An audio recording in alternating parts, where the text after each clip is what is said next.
Yohanes 5. Penyembuhan pada hari Sabat di kolam Betesda.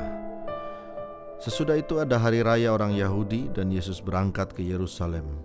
Di Yerusalem dekat pintu gerbang domba ada sebuah kolam yang dalam bahasa Ibrani disebut Betesda. Ada 5 serambinya.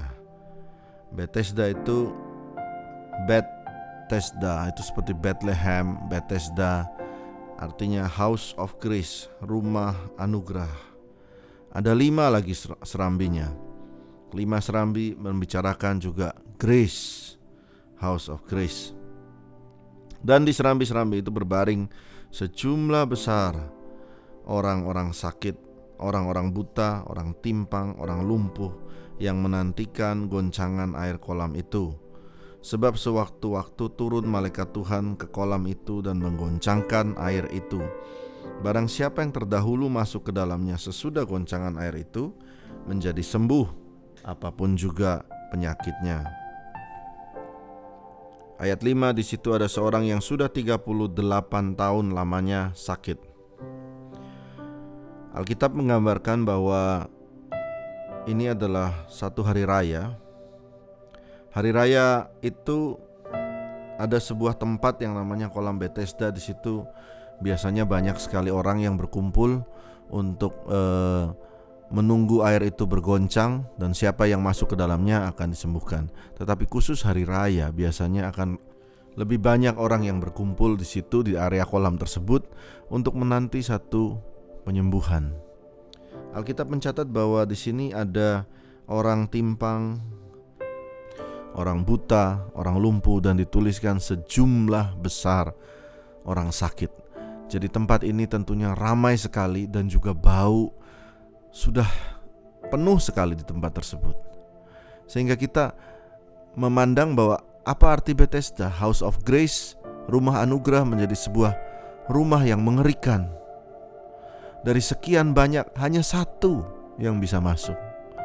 Hanya satu, itu pun harus kuat, itu pun harus orang yang punya koneksi. Mungkin orang yang sudah nunggu puluhan tahun, mungkin lebih dari 38 tahun yang ada di bibir daripada kolam Betesda tersebut. Ketika Yesus melihat orang itu berbaring di situ, dan karena ia tahu, Tuhan Yesus tahu bahwa ia telah lama dalam keadaan itu, berkatalah ia kepadanya, "Maukah engkau sembuh?" Ayat 7, jawab orang sakit itu kepadanya, "Tuhan, tidak ada orang yang menurunkan aku ke dalam kolam itu. Apabila airnya mulai goncang, sementara aku menuju kolam itu, orang lain sudah turun mendahului aku." Orang sakit ini memberikan alasan, "Tidak bisa aku sampai ke sana. Siapa yang turunkan aku? Kalaupun aku bergerak dalam kelumpuhanku, aku belum bergerak, yang lain sudah masuk dahulu." Mari kita lihat kemiripan antara Yohanes 3, Yohanes 4, Yohanes 5. Nikodemus datang kepada Tuhan Yesus mencari ilmu-ilmu kesaktian dan ilmu kesuksesan. Tuhan ajarkan dia tentang roh kekekalan. Lalu Yohanes 4 bercerita tentang seorang wanita yang mau menimba air. Yesus memberikan dia air hidup. Nah, Yohanes 5 ini menceritakan tentang seorang yang sakit 38 tahun. Waktu dia bertemu dengan Yesus, sama dia berkata, "Aku membutuhkan kolam itu. Aku butuh kolam yang penuh anugerah itu." Tetapi Yesus datang dan seakan-akan Yesus berkata, "Akulah anugerah tersebut." Jadi kita melihat kemiripannya. Waktu wanita Samaria itu dia datang ke sebuah sumur, ternyata Yesuslah sumur yang asli. Nah, yang kali ini dia datang ke rumah anugerah, mencari anugerah, bertemu dengan Yesus, dan Yesus berkata, "You are in the house of grace, but I am the grace."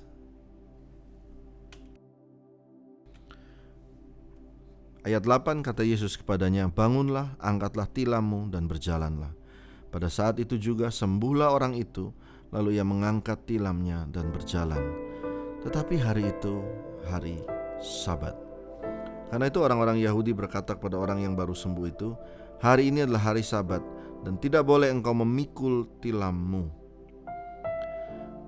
Kita melihat di sini orang-orang Yahudi itu tidak peduli kepada orang yang lumpuh bisa berjalan. Yang mereka peduli adalah ini hari Sabat. Tidak boleh engkau memikul tilam. Tidak peduli kepada mujizat yang sembuh, yang penting peraturan.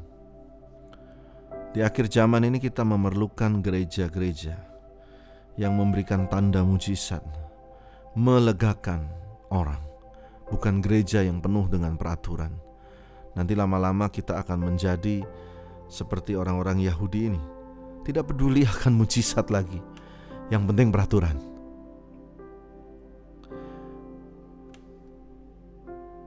Karena itu hari ini hari Sabat dan tidak boleh engkau memikul tilammu.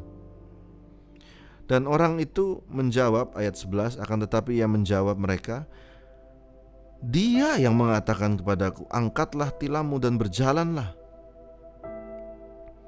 Ayat 12, maka bertanya kepadanya, siapa orang yang berkata kepadamu, angkat tilammu dan berjalanlah?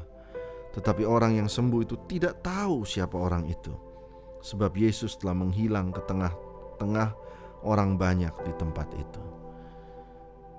Ayat 14, kemudian Yesus bertemu dengan dia dalam bait Allah lalu berkata kepadanya, engkau telah sembuh, jangan berbuat dosa lagi, supaya padamu jangan terjadi yang lebih buruk. Ayat 15, orang itu keluar lalu menceritakan kepada orang Yahudi bahwa Yesus yang ternyata menyembuhkan dia. Ayat 16, karena itu orang-orang Yahudi berusaha menganiaya Yesus karena ia melakukan hal-hal itu pada hari Sabat. Tetapi ia berkata kepada mereka, Bapakku bekerja sampai sekarang, maka aku pun bekerja juga. Bapakku bekerja sampai sekarang, maka aku pun bekerja juga. Hari Sabat adalah hari di mana orang beristirahat. Dan pada saat kita beristirahat pun Tuhan masih bekerja. Itu maksudnya. Pada waktu kita tidur, pada waktu kita menyerah akan kehidupan atau pergumulan kita, percayalah Tuhan masih bekerja. Ayat 18, sebab itu orang-orang Yahudi lebih berusaha lagi untuk membunuhnya, bukan saja karena ia meniadakan hari Sabat, tetapi juga karena ia mengatakan bahwa Allah adalah Bapaknya sendiri, dan dengan demikian menyamakan dirinya dengan Allah. Pada waktu kita melihat peristiwa ini, maka tiba-tiba saya diingatkan bahwa ada sebuah peristiwa seperti ini di Perjanjian Lama, di saat Rut, seorang wanita Moab, seorang janda yang tinggal bersama dengan mertuanya Naomi. Dia datang dalam keadaan yang cukup kurang baik, memprihatinkan. Suaminya mati, papa mertuanya mati, dan dalam keadaan miskin. Rut ini pada hari raya atau hari panen pada waktu itu, hari panen tersebut, orang semua keluar untuk mungkin bertemu dengan anak muda, berkenalan satu dengan yang lain, karena itu hari yang cukup membahagiakan, hari panen. Tetapi Rut mengambil posisi sebagai seorang budak dan janda, dan dia keluar di hari itu. Semua orang bersuka cita, tetapi Rut, dia tidak make up, dia tidak punya kekuatan apapun. Dia hanya datang dengan tujuan, izinkan aku mengambil sisa-sisa sampah daripada gandum supaya aku bisa makan sisa-sisa gandum itu bersama dengan mertuaku. Tidak punya koneksi, tidak punya kekuatan, tidak punya apapun juga, tetapi dia datang ke ladang Boaz, dan dikatakan grace, Boaz justru memandang Rut yang berjalan di belakang daripada wanita-wanita yang lain yang sedang mengambil panen.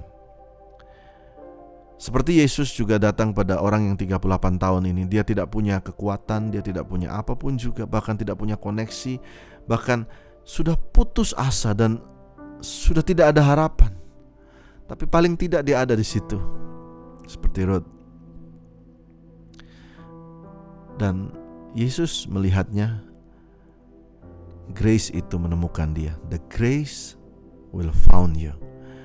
Hari ini saya berdoa, apabila engkau seperti kedua kisah ini, Rut dan orang 38 tahun ini, dalam nama Yesus, grace of God will find you. Anugerah Tuhan akan menemukan engkau dan memulihkan engkau, bukan karena kuatmu, bukan karena orang lain, bukan karena kehebatanmu, tetapi karena anugerah Tuhan. Yohanes 5 ayat selanjutnya, perikopnya kesaksian Yesus tentang dirinya. Yesus menjawab mereka, katanya, "Aku berkata kepadamu, sesungguhnya anak tidak dapat mengerjakan sesuatu dari dirinya sendiri, jikalau tidak ia melihat Bapa mengerjakannya. Sebab apa yang dikerjakan Bapa itu juga dikerjakan anak. Bapa mengasihi anak dan ia menunjukkan kepadanya segala sesuatu yang dikerjakannya sendiri. Bahkan ia akan menunjukkan kepadanya pekerjaan-pekerjaan yang lebih besar lagi daripada pekerjaan-pekerjaan itu.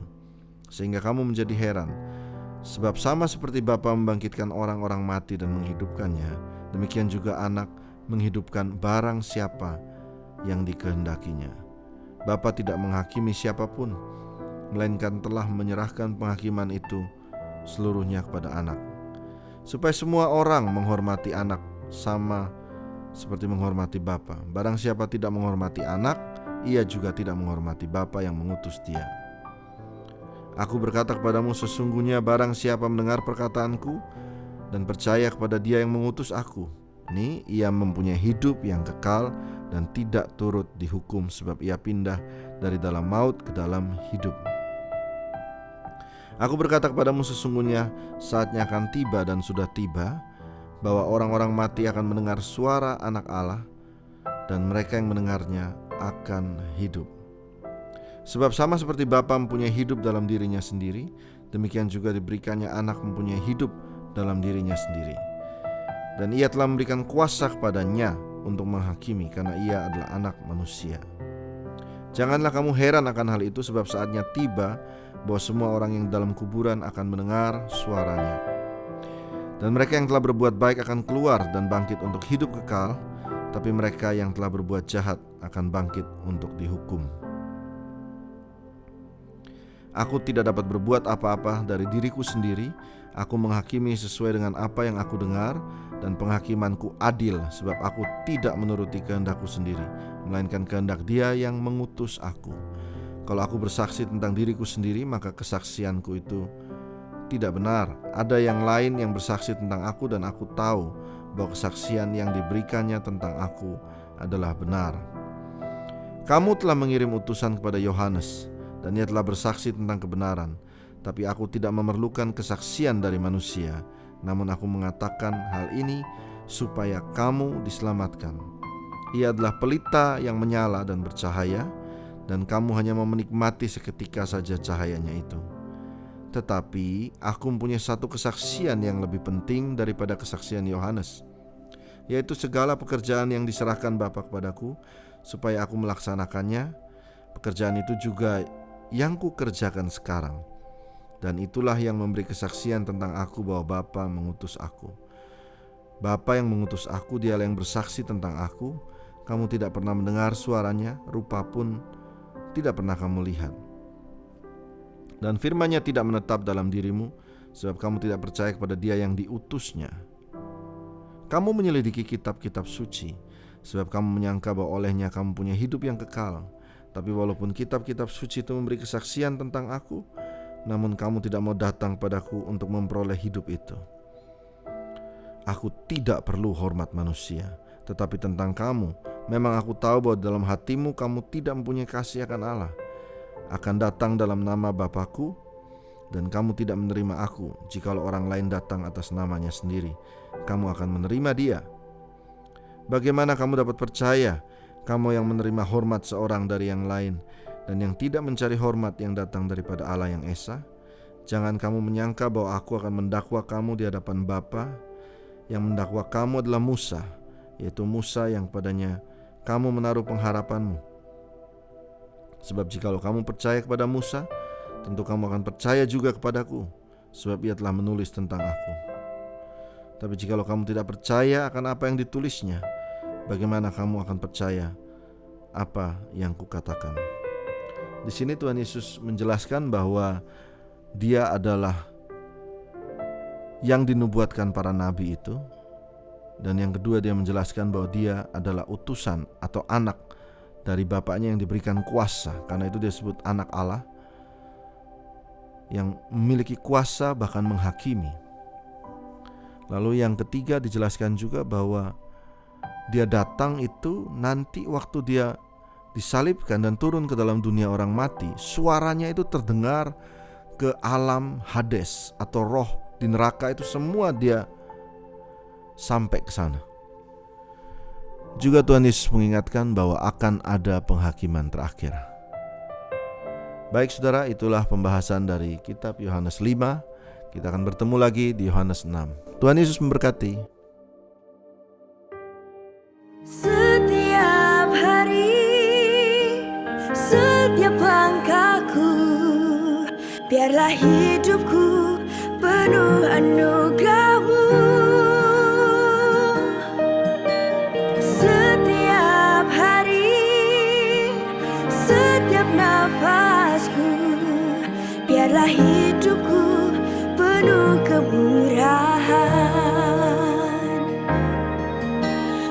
Setiap hari, setiap langkahku, biarlah hidupku penuh anugerah-Mu. Setiap hari, setiap nafasku, biarlah hidupku penuh kemurahan. Mengalir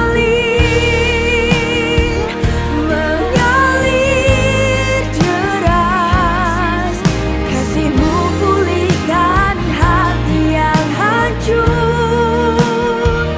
Mengalir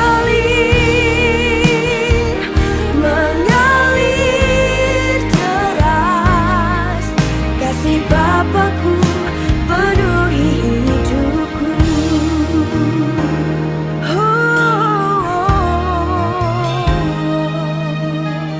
Setiap hari, setiap langkahku, biarlah hidupku penuh anugerah-Mu.